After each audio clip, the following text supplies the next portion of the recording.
నమస్తే, welcome to Liya news. రాష్ట్రంలో జరుగుతున్న పరిణామాలపై తాజాగా వైసీపీ అధ్యక్షుడు జగన్మోహన్ రెడ్డి ప్రెస్ మీట్ పెట్టారు. ఇక ముఖ్యంగా ఇది చూస్తే అసెంబ్లీ సమావేశాల గురించి కావచ్చు, అలాగే ఎన్నికల ముందు కూటమి ప్రభుత్వం ఇచ్చిన హామీల గురించి కావచ్చు ఈరోజు ఆయన ప్రస్తావించారు. ఇక ప్రతిపక్ష హోదా గురించి ఇటు పవన్ కళ్యాణ్పై ఆయన కొన్ని చమత్కారమైన మాటలు కూడా చేసినట్టు తెలుస్తోంది. ఇక ముఖ్యంగా నిన్న చంద్రబాబు గారు అన్న మాట గురించి కూడా జగన్మోహన్ రెడ్డి గారు స్పందించారు. ప్రతిపక్ష హోదా తనకు తప్ప ఇంకెవరికి ఇస్తారు అని చెప్పి ఆయన మాట్లాడటం జరిగింది. ఇదే అంశంపై ఇటు అసెంబ్లీలో కూడా ప్రస్తావనకు వచ్చినట్టు వార్తలు అయితే వస్తున్నాయి. ఓవరాల్గా మరి జగన్మోహన్ రెడ్డి గారు ఏం మాట్లాడారు, అసలు మరి ఆయనకు ప్రతిపక్ష హోదా ఇచ్చే అవకాశం ఉందా, ఆయన ఆరోపిస్తున్నట్టు మరి కూటమి ప్రభుత్వం ఇచ్చిన హామీలను నెరవేర్చలేదా, ఇలాంటి విషయాలన్నీ తెలుసుకుందాం. మనతో పాటు ఉన్నారు టీడీపీ స్పోక్స్ పర్సన్ సూర్యదేవరలత గారు. నమస్కారం అండి.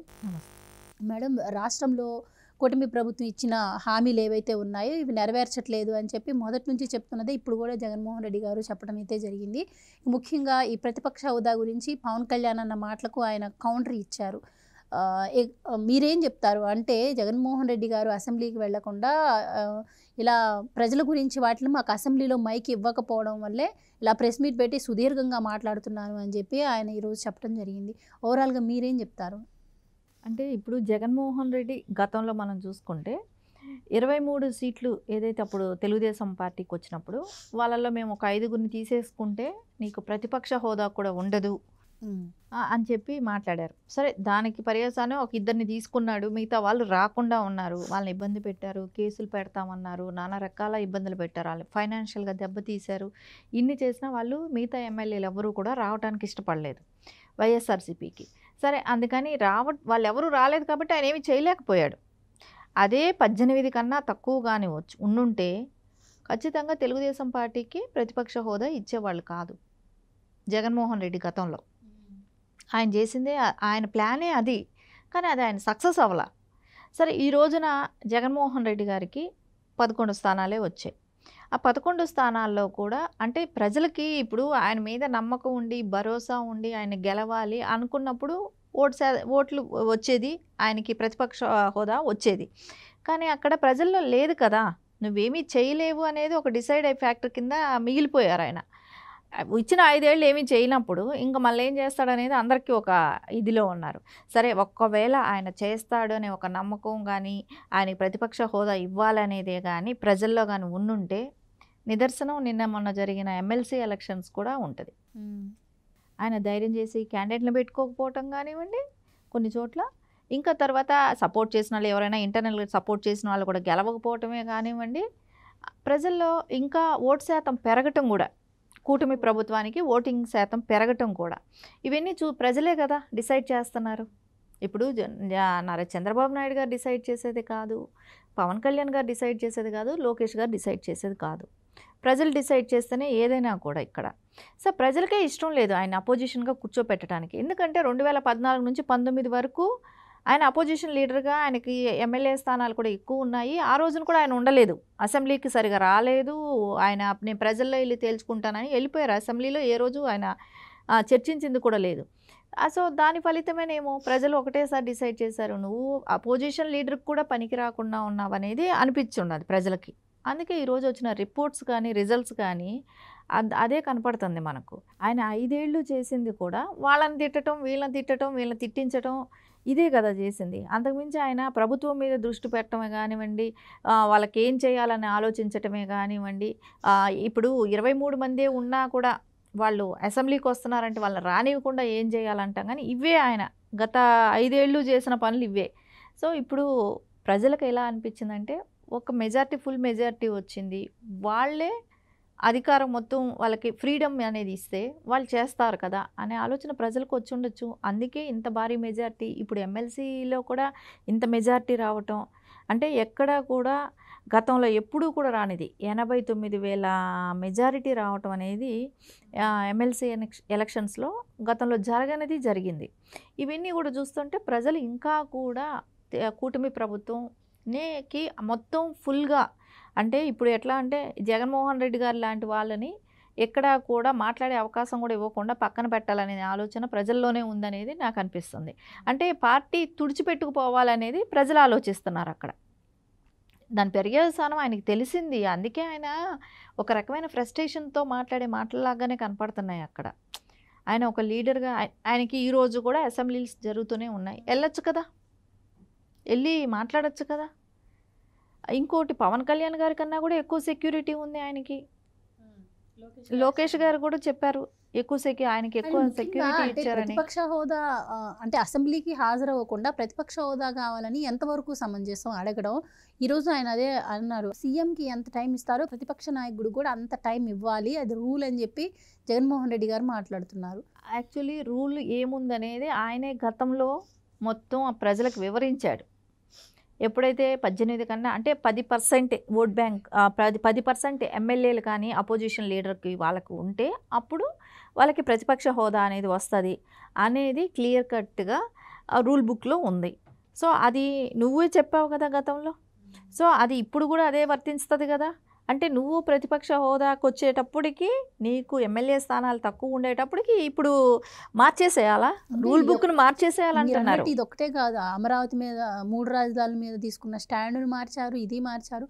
మొన్న ఎలక్షన్ జరిగినప్పుడు ఓటింగ్ బ్యాలెట్ పేపర్ ద్వారా జరగలేదు, ఈవీఎంల ద్వారా జరిగింది కాబట్టి పార్టీ వాళ్ళు గెలిచా అన్నారు కూటమి ప్రభుత్వం. నిన్న చూస్తే ఎమ్మెల్సీ ఎలక్షన్స్లో మరి బ్యాలెట్ పేపర్ ద్వారానే జరిగింది, కానీ మరి కూటమి అత్యధికంగా మెజార్టీ సాధించింది కదా. ఎప్పుడు చెప్పు మాట తప్పను మడమ తిప్పను అని చెప్పి జగన్మోహన్ రెడ్డి గారు ఎప్పుడు ఇలాగే మాట్లాడతారనుకోవచ్చా? అంటే జగన్మోహన్ రెడ్డి గారు ఆయన 151 ఆయనకి స్థానాలు వచ్చినప్పుడు అప్పుడు ఈవీఎంలు కాదా, అప్పుడు కూడా ఈవీఎంలే కదా. కానీ ఎందుకు ఆ రోజున అలా అనిపించలేదు ఆయనకి? ఇప్పుడు ఎప్పుడైతే కూటమి ప్రభుత్వంకి భారీ మెజార్టీ రావటం మొదలుపెట్టిందో అప్పుడు మటుకు ఆయనకి ఈవీఎంలు తేడా కనపడింది.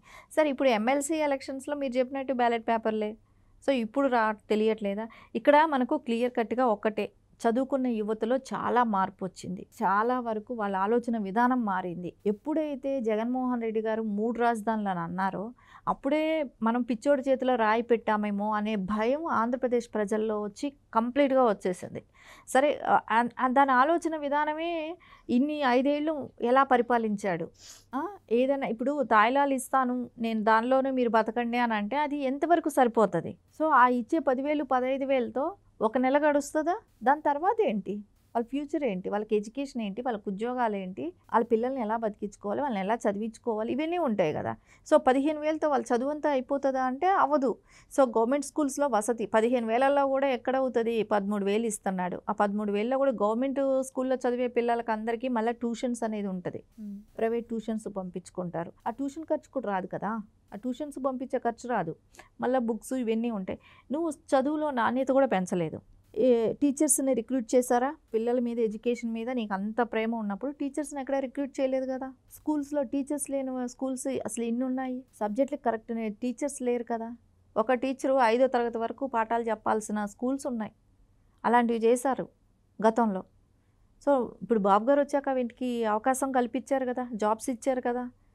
ఇవన్నీ అంటే నేను ఇచ్చాను 13,000, నేను ఇచ్చాను 15,000 అని చెప్తాడులేండి. ఇచ్చేది 13,000 15,000 అని చెప్తాడు. నేను పిల్లలకి నేను చదివించాను అని అన్నట్టు చెప్తాడు. అంటే ఆయన రాకుండా ఉంటే పిల్లలు చదువుకోలేదు అన్నట్టు.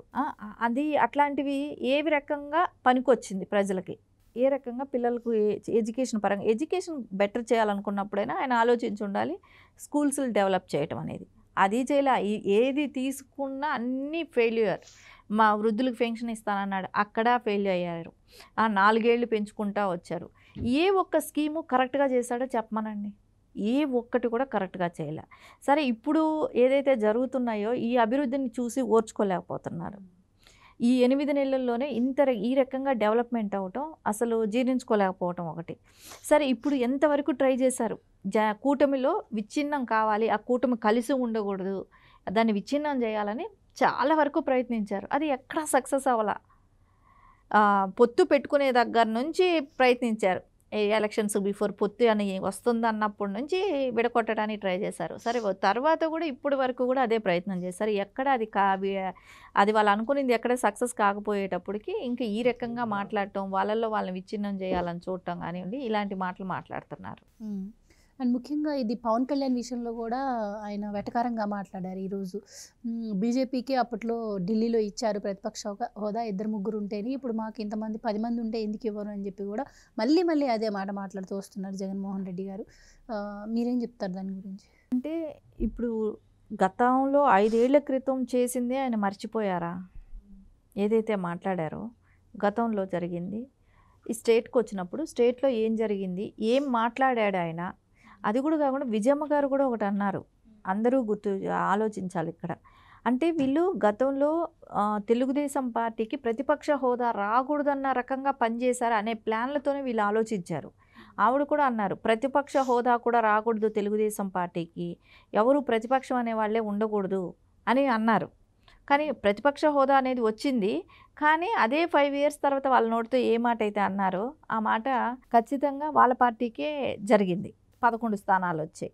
అది విజయమ్మ గారు కూడా ఎందుకన్నారు అంటే 10% కన్నా తక్కువ వస్తే ప్రతిపక్ష హోదా రాదు కాబట్టి తెలుగుదేశంకి ప్రతిపక్ష హోదా అనేది రాకూడదని చెప్పి ఆవిడ ప్రచారంలో కూడా మాట్లాడారు. అవన్నీ మీరు ముందే ప్లానింగే కదా. సో వీళ్ళు ప్లాన్ చేసుకున్నారు కానీ అక్కడ సక్సెస్ అవ్వలేదు. సో ఈ రోజున వీళ్ళు ఏదైతే 11 స్థానాలతో నిలిచిపోయారో, ఆగిపోయిందో, అప్పటి నుంచి వీళ్ళకి ఇప్పుడు మాకు ప్రతిపక్ష హోదా కావాలి అని అంటున్నారు. సరే ప్రతిపక్ష హోదా కాదు నీకు, నేను అనేది ఒకటే, నీకు గతంలో 14 నుంచి 19 వరకు ఉన్నప్పుడే నువ్వు యూజ్ చేసుకోలేదు. సో ఈరోజు గవర్నర్ ప్రసంగం వరకు మొన్న వచ్చారు కదా అసెంబ్లీకి, గవర్నర్ ప్రసంగం వరకు కూడా ఆగలేకపోయారు కదా. గవర్నర్ ప్రసంగం జరిగేటప్పుడు కూడా వీళ్ళు అక్కడ నుంచి బైకాట్ చేయటం కానీ అవన్నీ చేశారు కదా. అవన్నీ చూస్తుంటే ఏమనిపిస్తుంది, వీళ్ళకి ఇంట్రెస్ట్ లేదు, అసెంబ్లీలో కూర్చోవటానికి ఇష్టం లేదు. ఫస్ట్ ఆఫ్ ఆల్ అది ఇష్టం లేదు. కానీ ఈ నిందని మేము రాకుండా ఉండటానికి వాళ్ళు ప్రతిపక్ష హోదా ఇవ్వలేదు, అందుకని మేము రావట్లేదు. ఇదే ప్రొలాంగ్ చేసుకుంటూ ఉంటారు. ఇంక ఈ 5 ఏళ్ళు ఇంకా అధికారం తెలుగుదేశం పార్టీ నెక్స్ట్ ఎలక్షన్స్ వచ్చే వరకు ఇదే చెప్తుంటారు. ఇంకా వేరే చెప్పడానికి వాళ్ళకి ఇంక వేరే ఆస్కారం లేదు. ఇవే మాట్లాడుతుంటారు. Thank you so much. నమస్తే. Please subscribe to Leo news for more videos.